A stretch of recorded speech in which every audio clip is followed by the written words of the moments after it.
Arhelci është ikonat shqiptare në Berat, nga Unvi. Po, që i pasur atë të famshëm e David Selenica. David Selenica dhe Onufri. Po.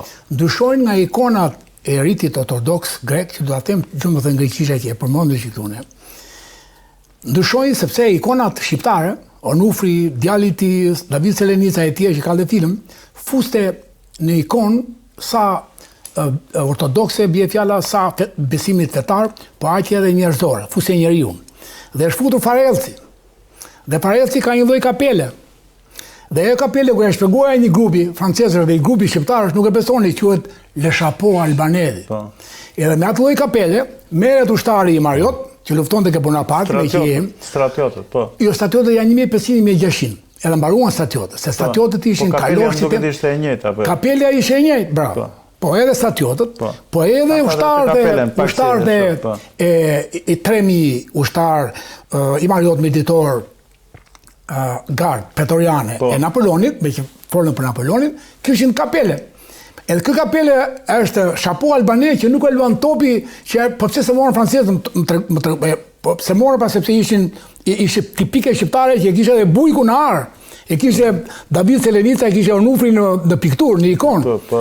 Pa, kjo i kemi dhuruar, kapele shumë e bukur, siç e ka francezët afërsisht. E kuqe. E kuqe edhe kështu si. Ka kisha kuqe. Pra kujdes, Farellci dhe. E lezet. Dhe ky libër tjetër këtu, pastaj, është po me tjetër logjike kam marrë. Ky është një libër që është The Bible of Every Land. Dhe përshkruan historinë e përkthimit të Biblës në vende të ndryshme dhe në gjuhë të ndryshme. Dhe nga çdo gjuhë ku është përkthyer Bibla, ky merr një paragraf. Këtu, duke qenë se libri është 1848-ës, si referencë për përkthimin e Biblës në Shqip, ka marrë përkthimin e Vangel Meksit, i cili është me gërma greke. Dhe tregon ama dhe historikun, thot kush e ka bërë këtë gjë dhe gjithë ato që dihet për pjesën e shoqërisë biblike dhe kontributin që kanë anglezët për përkthimin e Biblës në Shqip, dhe ka këtë paragrafin këtu dhe thot gjuhët indo-europiane, thot Traco Illyrian Family. Familja Traco-Illyre, dhe fillon me Albanian. Dhe jep një specimen, thot, i versionit shqiptar, me gërmat që janë greke, nga përkthimi i Vangel Meksit. Kjo është pjesa që e bën edhe Shqipen pjesë të historisë së përkthimit të Biblës në të rast, por përsëri vazhdojmë me të njëjtën logjik, pra, që sa herë që flasim për një përkthim të një diçkaje në gjuhë të ndryshme, edhe mjaft përpara se të kishim alfabetin, abetaren, shtetin si statju, Shqipja nuk shmanget, pra ju imponohet apo e kanë gjithmonë në listë. Dhe tregon pastaj historinë, është një faqe historikun e përkthimit të Biblës në Shqip. Edhe ky është pra një po në të njëjtën logjik. Këtu pastaj diçka shumë e veçantë, ajo që Armeni. Po, këtu është diçka shumë e veçantë, këtu vjojmë përsëri të ngushtohet numri i gjuhëve.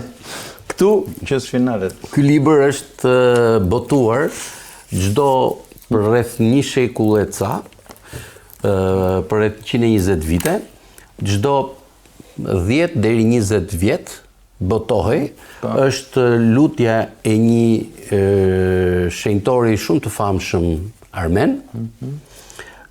Kjo lutje ka filluar të botohet që nga viti 1810, në mos gaboj në versioni i parë, fillimisht është botuar në mos gaboj në dikuke 18 gjuhë, diçka e tillë, pastaj mbas 20 vjetësh në 24 gjuhë, mbas 20 vjetësh të tjera në 33 gjuhë, dhe derisa vim te ky versioni i vitit 1882, është botuar kjo lutje në 36 gjuhë, Dhe mes këtyre 36 gjuhëve është dhe versioni shqip. Po ajo që është interesante është që në këtë rast quhet shqip, por quhet me një dallim dialektor, se thot Albano Gegiçe. Pra jemi tek gegnishtja. Jemi paktën tek gegnishtja dhe unë besoj edhe rëfej e adhuroj ty o atë, edhe burr e shpirti shenjtë, një të qenet e pambamune edhe të padukune. Krijoj si ëngjëjt dhe njerëzvet edhe të gjithë kafshëve të sa janë. Përdëllej kreatyrat e tua. Edhe këtu jemi në një botim të veçantë, më rezulton që nuk është i njëjtur, ashtu siç edhe ky 1805-s nuk është i njëjtur, ndërsa këto dy të tjerët, për shembull, këto dy të tjerët janë botime që ka njerëz edhe që i njohin. Kjo historia e përkthimit të Biblës, edhe kjo e princit Bonaparte. Pyetja. Ku e keni gjetur këtë libra? Jo brenda territorit shqiptar apo jashtë? Jo. Unë të gjithë koleksionin që kam, po them 99%, 98% është gjetur jashtë Shqipëria. Po. Me le zoti Bale? Patjetër, po. Sepse në 1919 gjithë arkiva shqiptare, ose deri në 1920, serbi nga një anë, deri në Elbasan, dhe fqinj jugor, grek, nga jugu, përsëri deri në Elbasan, përjashtot tek tuk në një arkiv Skrapari, apo letra Skrapari, apo Beradi, që të gjitha u vollën dhe. Po dhe mbas shlirimit ka ndodhur kjo që thotë Sajmir Lolja, u morë me kamiona gjithë arkivat e klerit, të themi, u morën. Megjithatë, duhet të themi, nuk e di këtë ku janë çuar sa janë çuar jashtë, por do të themi që nga ana tjetër ka pasur mjaft njerëz patriot edhe të formuar, rasti më i njojtur, më i famshëm është ai Mitat Frashi, Lumos Këndo, që kanë arritur të grumbullojnë, të ruajnë edhe shumë botime interesante. Unë mund t'ju them që për madhësinë e vendit, e një vendi si Shqipëria, koleksionet, arkivën dhe botimet që ka biblioteka jonë kombëtare janë absolutisht me i pasuri të jashtëzakonshme. Kemi edhe në bibliotekën kombëtare. Dhe kemi, mund të shikoni vetëm sa për është hapur para 2 ditësh, një ekspozit me biblat që kanë gjetur në bibliotekën kombëtare, jo vetëm ata që janë të përkthyera në Shqip, versionet e hershme, por bibla përgjithsisht latinisht, greqisht, dhe që fillojnë që nga vitet 1400, pra që janë dhe inkunabul, dhe pastaj 1500, 1600 e me radhë, të cilët janë ruajtur në bibliotekë kombëtare. Pa diskutim që ajo që thoni ju që mund të jenë marrë që nga fillimi i shekullit të 20 apo fundi i shekullit 19, pa dyshim që gjatë kohës së komunizmit mund të jenë djegur, dëmtuar, mund të jenë shkatruar shumë nga këto pasuri,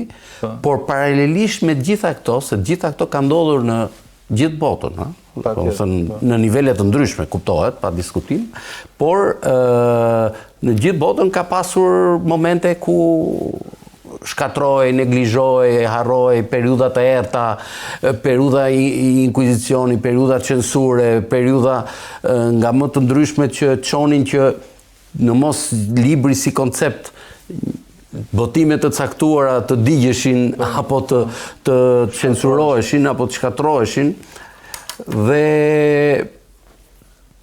ka qenë vështirë. Them që ka pasur, pra duhet të vlerësojmë edhe këtë tendencën tjetër që X njerëz paralelisht me këtë fenomen kanë arritur të ruajnë, të mbajnë edhe sot e kësaj dite. Zoti Sule, nuk është asi që ju këto libra, jo vetëm këto, po ju keni një mal, do thosha unë, me libra të tillë. Edhe i keni gjetur që të gjitha jashtë kufive të editorit shumë shqiptar. Që do të thotë që po të ishin këto libra, atëre pjesa jonë shkencore, akademike, ansi e ka publicistike, nuk do të thoshin që Shqipja është një, ose lirisht jam sakt, është një gjuhë grumbull mbetjesh e gjuhës shqipe. Edhe gjende vetëm në përca e emërvende, nuk do të them toponim. Ka dhe një diçka. Në emërvaresh. Sazan, ka dhe një diçka. Që këto libra janë botuar jashtë Shqipërisë. Dhe në ato vite kur janë botuar këto libra, Shqipëria nuk ishte në ato cirkuitin, po them, e qarkullimit të librit. Dhe gjithë botimet që janë botuar jashtë Shqipërisë, që të vinin në Shqipëri, mund të vinin vetëm nëpërmjet familjeve të pasura, atyre familjeve që mund të kishin bibliotekë. Për shembull, po të lexoni kujtimet e Qerenbej Vlorës, ju kujtohen, ai tregon, thotë, ai dhe më duket një numër i jashtëzakonshëm, nuk e di tani.